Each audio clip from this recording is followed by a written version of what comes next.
আপনি অবশ্যই কোনো গাছ দেখে থাকবেন যেখানে অনেক ফল রয়েছে। সেই গাছের ডালগুলি নিজে থেকেই নত হয়ে যায়। কেন?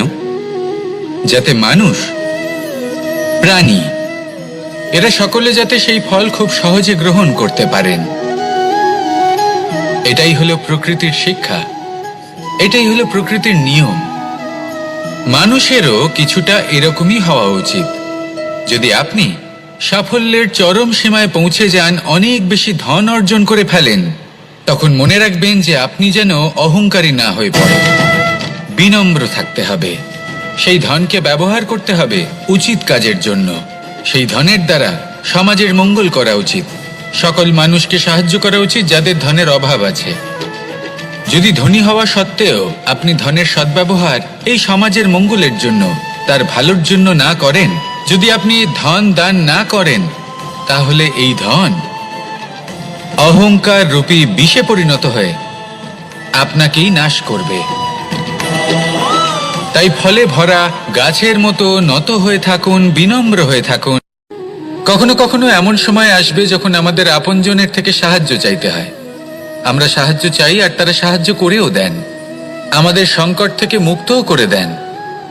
কিন্তু যখন এই সময় বদলে যায়, যখন সুখের সময় আমাদের জীবনে আসে, তখন আমাদের মনে একটা অহংবোধ জেগে ওঠে। মনে হয় উপকার আবার কি? সেই ব্যক্তি সাহায্য করেছিলেন তাতে কি? উনি তো নিজের কর্তব্য পালন করছিলেন। সেই ব্যক্তি আমাদের ধন দিয়েছিলেন যখন প্রয়োজন ছিল, তো আমরা সেই ধন তো ফিরিয়ে দিয়েছি, উপকার কিসের? এই ভাবনা অনুচিত। যদি কোনো ব্যক্তি আপনাকে সাহায্য করে থাকে যখন কেউ করেনি, যখন আপনার সবথেকে বেশি প্রয়োজন ছিল, সেই সাহায্য অমূল্য, আর সেটা উপকারী বটে। যদি কেউ উপকার করেন, তাহলে বিনম্র চিত্তে ভালোবেসে আজীবন তার উপকারের প্রতি কৃতজ্ঞ থাকুন। কারণ সত্যি কথা বলতে এই সংসারে উপকার করার মতো ব্যক্তি খুব কম রয়েছেন, আর উপকারের কথা মনে রাখেন এমন কৃতজ্ঞ ব্যক্তি আরো কম। সেই জন্য জীবনে কৃতজ্ঞ থাকুন আর আমার সাথে ভালোবেসে বলুন, রাধা রাধা। এবার ধরুন আমাকে দ্বারকা থেকে হস্তিনাপুর যেতে হবে, আর পথে আমি প্রত্যেকটা এমন স্থানে দাঁড়াচ্ছি যেখানে আমার মন আপ্লুত করার মতো কোনো দৃশ্য দেখতে পাচ্ছি, বা কোনো ব্যক্তিকে দেখতে পাচ্ছি, বা কোনো প্রসঙ্গ দেখতে পাচ্ছি, বা কোনো নাটক দেখতে পাচ্ছি। তাহলে কি আমি কখনো হস্তিনাপুরে উচিত সময়ে পৌঁছতে পারবো? কখনোই নয়। মানুষকেও ঠিক এই কথাটাই মাথায় রাখতে হবে। মানুষ মনের মধ্যে একটা লক্ষ্য স্থির করেন, সেই পথে অগ্রসর হয়ে পড়েন। এবার সেই পথে এগোতে এগোতে অনেক মানুষজন, অনেক ঘটনা, অনেক সমস্যা চলে আসে, যার ফলে তার মন বিচলিত হয়ে পড়ে। যদি মন বিচলিত হয়ে যায়, তাহলে লক্ষ্যের প্রতি কিভাবে একাগ্রচিত্ত হবেন? সেই জন্য অত্যন্ত আবশ্যক যে আপনি সময়ের সদ্ব্যবহার করুন সেই পথে চলার জন্য। সেই পথে সামনে এগোতে থাকুন, চোখ থাকবে শুধু লক্ষ্যের দিকে। যখনই আপনি বুঝবেন যে আপনি লক্ষ্যভ্রষ্ট হচ্ছেন, আবার সেই পথে নিজেকে টেনে আনুন। ঠিক এইভাবেই এগোতে থাকুন, সাফল্যের শিখরে গিয়ে পৌঁছন, আর সেখানে গিয়ে আনন্দের সাথে উচ্চ স্বরে বলুন, রাধা রাধা। এগুলো হলো নিম পাতা। যদি এগুলো চেখে দেখেন, তাহলে মুখ বিকৃত হবে। এগুলো কি তেতো খেতে, হে নারায়ণ! এর থেকে বেশি তিক্ত সংসারে আর কিছুই হতে পারে না। হয়তো আপনি এগুলো ফেলেও দেবেন, কিন্তু যদি এই স্বাদের ঊর্ধ্বে উঠে এই নিমের বিষয়ে আপনারা জানতে চেষ্টা করেন, তাহলে আপনি জানতে পারবেন যে এই নিম কতটা বেশি গুরুত্বপূর্ণ, কত গুরুত্বপূর্ণ ওষুধ, আর আমাদের শরীরের জন্য কতটা বেশি লাভজনক। এই নিম, এর মধ্যে অনেক রোগের উপশম নিহিত রয়েছে। এবার জীবনে আমরা বিভিন্ন মানুষের সাথে পরিচিত হই, নেত্র দ্বারা তাদের দেখি, কিন্তু তাদের আমরা খুব একটা পছন্দ করি না। সেক্ষেত্রে আমাদের কি করা উচিত? অন্তর মন দিয়ে তাদের দেখা উচিত। ওনাদের রূপ রং নয়, ওনাদের ব্যবহার, ওনাদের গুণাবলী দেখা উচিত। কারণ হতে পারে ঠিক যেমন নিম পাতা বাস্তবে খুব তেতো কিন্তু আমাদের শরীরের পক্ষে লাভজনক, সেইভাবেই এইসব মানুষ যাদের দেখলে আমাদের ভালো লাগে না, যাদের রূপ রং আমাদের পছন্দ হয় না, হয়তো সেই মানুষগুলোই আমাদের জীবনকে পূর্ণরূপে পাল্টে দিতে পারেন। হতে পারে তাদের মধ্যে এমন ক্ষমতা রয়েছে, আমাদের সুখ, শান্তি, প্রেরণা প্রদান করতে পারেন, আমাদের দুঃখ হরণ করতে পারেন, আমাদের পথ দেখাতে পারেন। সেই জন্য যখনই কোনো ব্যক্তিকে দেখবেন, চর্মচক্ষু নয় অন্তর্মন দিয়ে দেখবেন, রূপ রং নয় গুণাবলী দেখবেন, মানুষকে আরো ভালোভাবে বুঝতে পারবেন, আর এই মন প্রসন্ন হয়ে বলবে, রাধা। আমি দ্বারকাধীশ এবং আমার সভাতে বিভিন্ন সময় বিভিন্ন ধরনের মানুষ আসেন, নিজেদের দাবি নিয়ে, নিজেদের ইচ্ছে নিয়ে।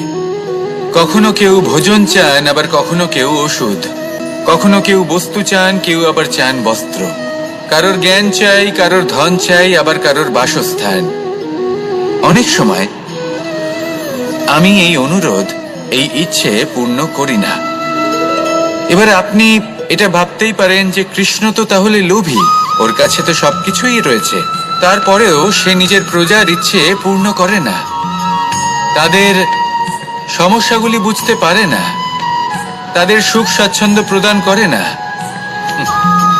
আসল সত্য হলো এটাই যে কোনো সবল ব্যক্তি, যে কোনো গৃহস্থ ব্যক্তি যে কাজ করতে সক্ষম, তার পরিশ্রম দ্বারাই নিজের প্রয়োজনগুলি এবং ইচ্ছেগুলি পূরণ করা উচিত। এটা অত্যন্ত প্রয়োজনীয়, আর এগুলো তিনি করতে পারেন শিল্প, ব্যবসা, আচরণ অথবা জ্ঞানের ভিত্তিতে। এই পথে চলতে হবে, পরিশ্রম করতে হবে, তবেই সে কিছু অর্জন করতে পারবে। এবার এমন কোনো ব্যক্তি যার এই সব কিছুতে কোনো রুচি নেই, যে কিছুই করতে চায় না, সে কিছুই অর্জন করতে পারবে না। এবার এরকম কোনো ব্যক্তিকে যদি আমি কোনো বস্তু প্রদান করি, তাহলে কি হবে? সে পরাধীন হয়ে যাবে, আর সেটা উচিত হবে না। তাহলে কি করা উচিত? তাকে পথ দেখানো, তাকে বোঝাতে হবে যে কোন পথে চলে তুমি নিজের লক্ষ্য প্রাপ্ত করতে পারবে। শিল্প, জ্ঞান, আচরণ এবং ব্যবসা, এই পথে কিভাবে চলে সেটা শেখাতে হবে, আর আমি সেটাই করি। তার ফলে কি হয়?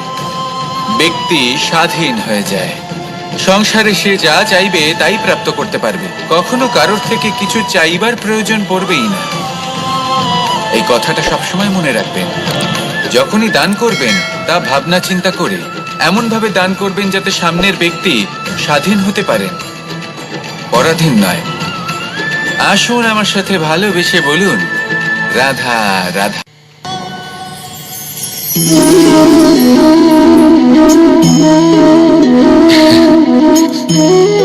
ঘুমের মধ্যে আমরা বিভিন্ন ধরনের স্বপ্ন দেখি, কিছু সুখের, কিছু দুঃখের, কিছু অত্যন্ত ভয়ানক। কিন্তু সত্যি কথা বলতে এর উপর আমাদের কোনো নিয়ন্ত্রণ নেই। কিন্তু আমি এমনও কিছু ব্যক্তিকে দেখেছি যারা খোলা চোখে স্বপ্ন দেখেন এবং তা যাপন করেন। নিজেদের একটা আলাদা স্বপ্নের নগরী আছে ওনাদের, সেখানেই জীবন যাপন করেন। আসল বাস্তবটা কি তাতে ওনাদের কিছুই যায় আসে না। এমন কিছু মানুষ আছেন যাদের কাছে বিন্দুমাত্র জ্ঞান নেই, সে না হয় ঠিক আছে, কিন্তু জ্ঞান এমন ভাবে প্রদান করবেন যে মনে হবে সংসারের সমস্ত জ্ঞান তাদের কাছেই রয়েছে। এমন কিছু মানুষ আছেন যারা ভালোবাসতে জানেন না, আর তাও আমি মেনে নিলাম, কিন্তু কথা এমন ভাবে বলবেন তাতে মনে হবে যেন প্রেমের বিষয়ে সবকিছু শুধুমাত্র ইনিই জানেন। এবার আমি এমন কথা অবশ্যই বলছি না যে আপনি এরকম করেন, কিন্তু যদি কোনো ব্যক্তি এরকম করেন তাহলে তার এটা মাথায় রাখা উচিত যে সেই ব্যক্তি অন্য কারোর সাথে নয়, নিজের সাথে অনুচিত করছেন। কারণ এমন কাজ করে উনি নিজের দোষ, নিজের অপগুণ সংসারের কাছে নয়, নিজের কাছে লুকোচ্ছেন। আপনি যদি নিজেকে বুঝতে না পারেন, সম্পূর্ণরূপে নিজেকে আকলন না করেন, নিজের অপগুণ, নিজের দোষ পূর্ণরূপে না বুঝতে পারেন, তাহলে এটা কি করে বুঝবেন যে নিজেকে কিভাবে শুধরে নিতে হবে? আপনাকে নিজের সত্য স্বীকার করতেই হবে। তারপরেই আপনি নিজেকে পরিবর্তন করতে পারবেন। তাহলে স্বপ্নে নয়, বাস্তবে বাঁচুন। বিগত দিনের কিছু কথা মনে পড়ে গেল। এক অদ্ভুত ঘটনা যা অমূল্য শিক্ষা দিয়ে যেতে পারে। বিষয় হলো যক্ষের সাথে যুধিষ্ঠিরের কথোপকথন। একবার যক্ষ যুধিষ্ঠিরকে জিজ্ঞেস করলেন, ওনাকে বললেন যে আমার কিছু প্রশ্নের উত্তর যদি আপনি দিতে পারেন তাহলে আমি আপনার বাকি ভ্রাতাগণকে আবার জীবিত করে তুলব।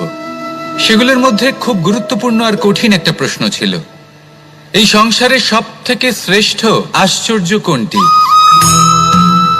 এই প্রশ্ন আমি আপনাকে জিজ্ঞেস করছি। এবার কেউ বলবেন স্বর্ণ দ্বারা নির্মিত লঙ্কা, এটি হলো সংসারের সব থেকে বড় আশ্চর্য।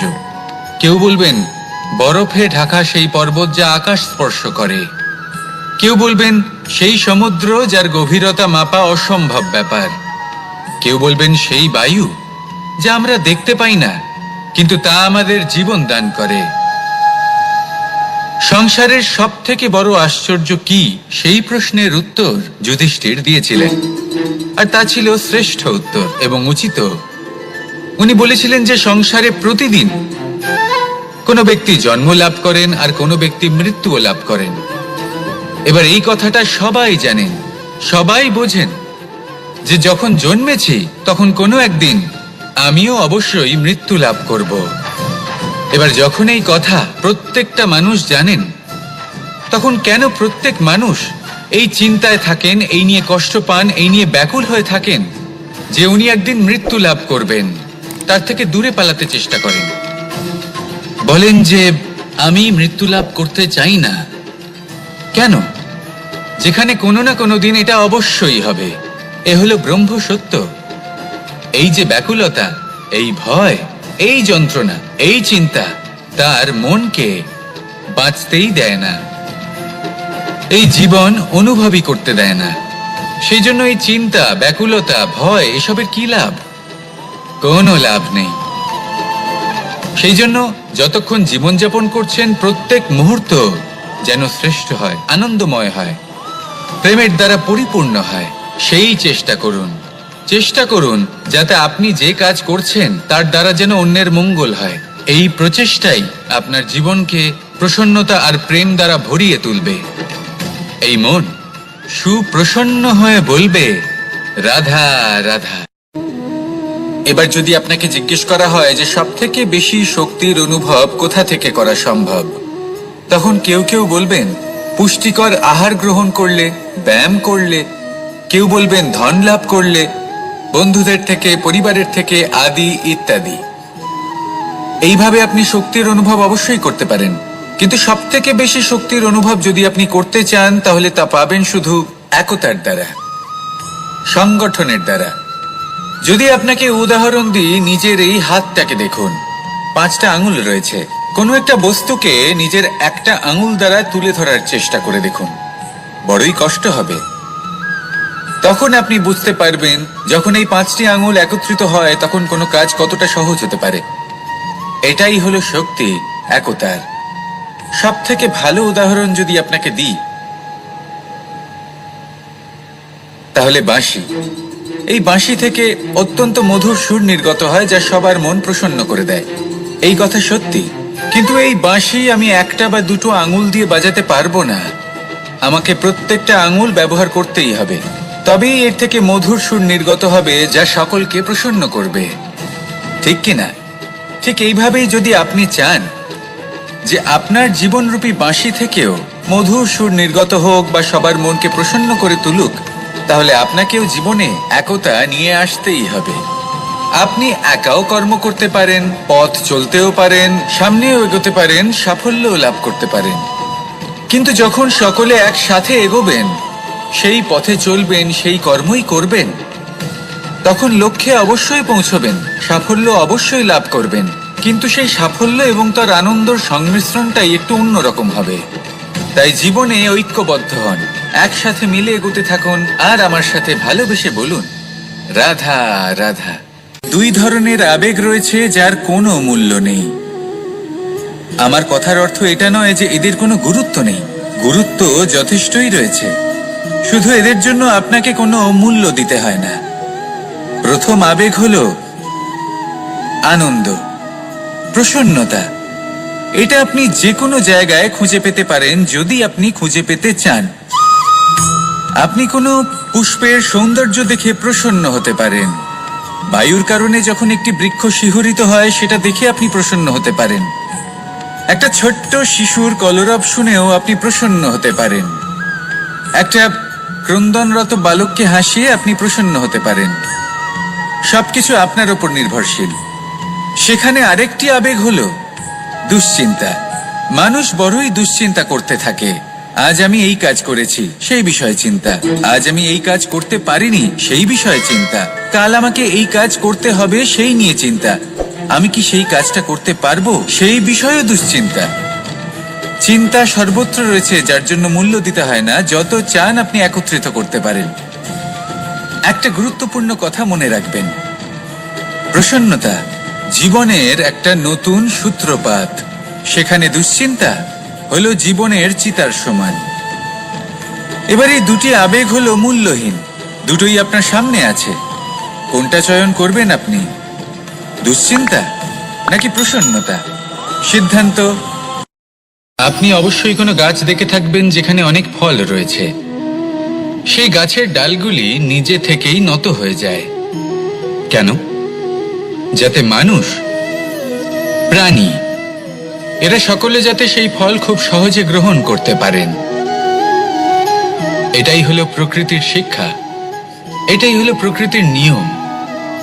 মানুষেরও কিছুটা এরকমই হওয়া উচিত। যদি আপনি সাফল্যের চরম সীমায় পৌঁছে যান, অনেক বেশি ধন অর্জন করে ফেলেন, তখন মনে রাখবেন যে আপনি যেন অহংকারী না হয়ে পড়েন। বিনম্র থাকতে হবে। সেই ধনকে ব্যবহার করতে হবে উচিত কাজের জন্য। সেই ধনের দ্বারা সমাজের মঙ্গল করা উচিত।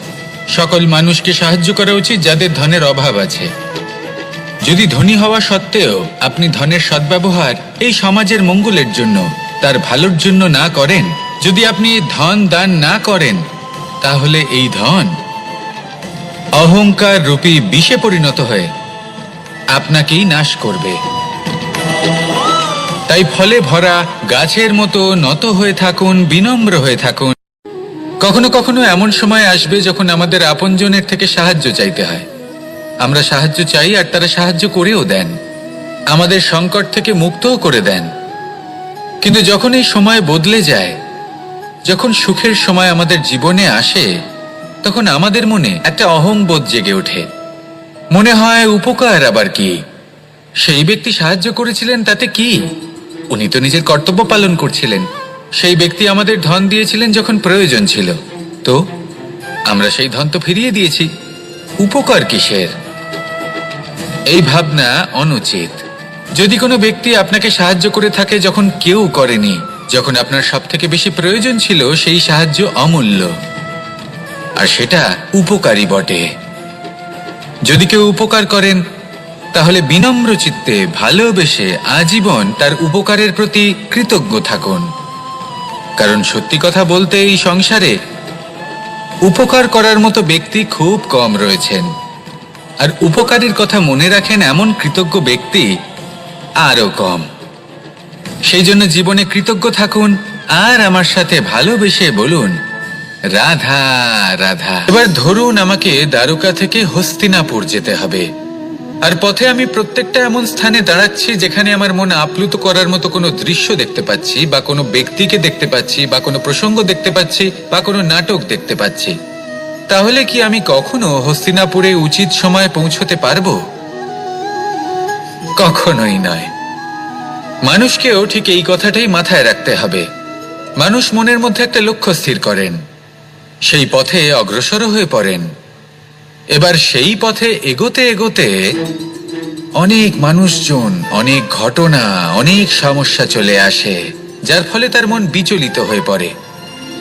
যদি মন বিচলিত হয়ে যায়, তাহলে লক্ষ্যের প্রতি কিভাবে একাগ্রচিত্ত হবেন? সেই জন্য অত্যন্ত আবশ্যক যে আপনি সময়ের সদ্ব্যবহার করুন সেই পথে চলার জন্য। সেই পথে সামনে এগোতে থাকুন। চোখ থাকবে শুধু লক্ষ্যের দিকে। যখনই আপনি বুঝবেন যে আপনি লক্ষ্যভ্রষ্ট হচ্ছেন, আবার সেই পথে নিজেকে টেনে আনুন। ঠিক এইভাবেই এগোতে থাকুন, সাফল্যের শিখরে গিয়ে পৌঁছন, আর সেখানে গিয়ে আনন্দের সাথে উচ্চ স্বরে বলুন, রাধা রাধা।